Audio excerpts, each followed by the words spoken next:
Hello and welcome to this week's mailbag. I am Doug Kide. If you have a question for me, tweet it to me at Doug Kide using the hashtag MailDoug, and I will try to answer it. First question here comes from Scott Rich, who asks, what is your level of concern with the offensive line? That is a good question. Maybe we'll do a scale of 1 to 10 here.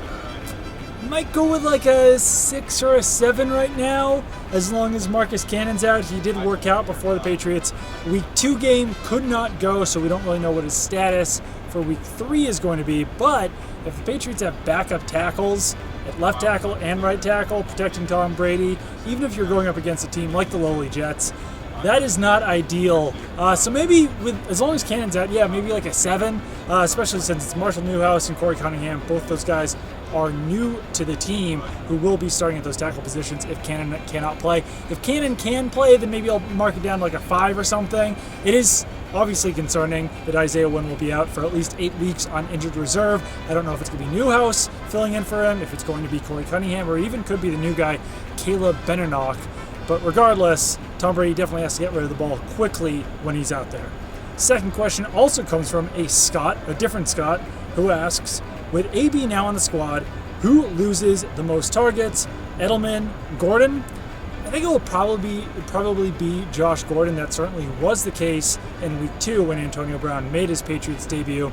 Definitely expect Josh Gordon to have more than 2 catches in games moving forward, but since Brown and Gordon are both outside options, I do think that Gordon probably will take a bigger hit as far as targets and receptions go. I think that Julian Edelman is Julian Edelman. He's going to get the same amount of targets no matter who else is on the field, just because he's such a big part of the offense. That slot position is such a big part of the offense. But Tom Brady definitely will have to split those targets between Brown and Gordon. Gordon was definitely primed for a very big season before Brown came on board, but now they'll probably have to share those duties a little bit. Third and final question here comes from Jeff Abramo, who asks, probably messed up the pronunciation, how do you expect Watson to fit in this passing game? Will he make tight end relevant again in this offense, or the wide receiver weapons we have? Is he going to represent only a small uptick over the balls currently finding their way to tight ends? I would say that it's the latter, that Ben Watson probably will not have a major impact in the offense this season. It's just much better to throw the ball to guys like Julian Edelman, Josh Gordon, Antonio Brown, Philip Dorsett, the running backs, Sonny Michel, Rex Burkhead, James White.